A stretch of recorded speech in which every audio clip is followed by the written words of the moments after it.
নমস্কার বন্ধুরা, আমার চ্যানেলে সবাইকে স্বাগত জানিয়ে শুরু করছি আজকের একটা নতুন রেসিপি।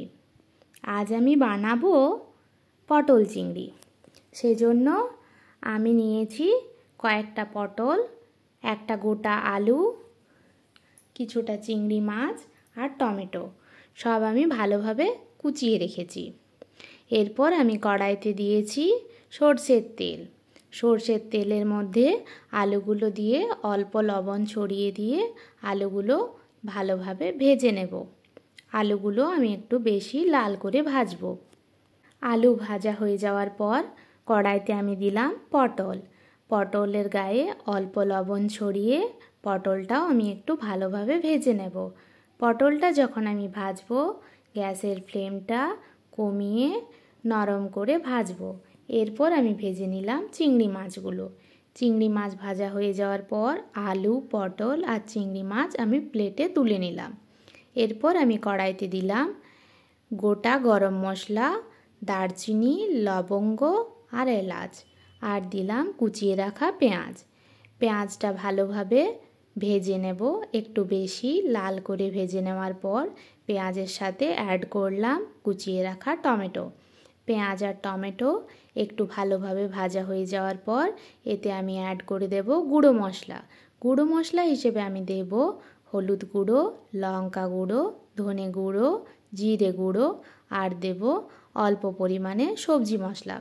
সব মশলাটা ভালোভাবে মিক্স করে নিয়ে মশলাটা একটু ভেজে মশলার সাথে আমি অ্যাড করব আদা আর রসুনের পেস্ট। আদা রসুনের পেস্টটা আমি আগের থেকেই বানিয়ে রেখেছিলাম। সব ভালোভাবে ভেজে নিয়ে মশলাতে আমি অল্প অল্প জল দিয়ে মশলাটা আমি কষিয়ে কষিয়ে রান্না করব। মশলাটা একটু ভালোভাবে কষিয়ে রান্না করার পর মশলার সাথে আমি অ্যাড করব টক দই।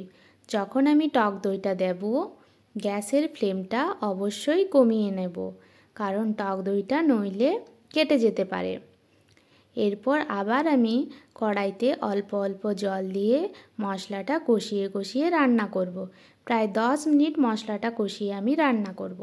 যখন মশলাটা আমার কষানো হয়ে যাবে ভালোভাবে, এর সাথে আমি অ্যাড করে দেব ভেজে রাখা আলু আর পটল। আলু আর পটল আমি মশলার সাথে ভালোভাবে মিক্স করে নেব। এর সাথে দিয়ে দেব একটা গোটা কাঁচা লঙ্কা। তারপর তরকারিটা আমি একটু ঢেকে নেব। তরকারিটা ঢেকে নেওয়ার পর মাঝে মধ্যে ঢাকা খুলে দেখব আর তরকারিতে অ্যাড করব অল্প পরিমাণে জল। তারপর তরকারিটা ভালোভাবে রান্না করার পর আমি তার সাথে অ্যাড করব চিংড়ি মাছগুলো। এরপর আলু পটলের সাথে চিংড়ি মাছটাও ভালোভাবে মিক্স করে নেব। চিংড়ি মাছটাও যখন ভালোভাবে আলু পটলের সাথে মিক্স হয়ে যাবে, এতে আমি অল্প জল দিয়ে আবার কিছুক্ষণ ঢেকে রান্না করব। প্রায় 10 মিনিট ঢেকে রান্না করব। মাঝে মধ্যে ঢাকা খুলে আমি নেড়ে চেড়ে দেখব যে তরকারিটা আমার ঠিকঠাক আছে কি না। এইভাবে আমি খানিকক্ষণ রান্না করার পর এতে আমি অ্যাড করে দেব স্বাদ মতো লবণ। যেহেতু যখন আমি সবজিগুলো ভেজেছিলাম তখন লবণ অ্যাড করেছিলাম, তাই লবণটা আমি একটু কম করেই দিলাম। দেখো বন্ধুরা, আমার পটল চিংড়ি অলমোস্ট রেডি হয়ে গেছে।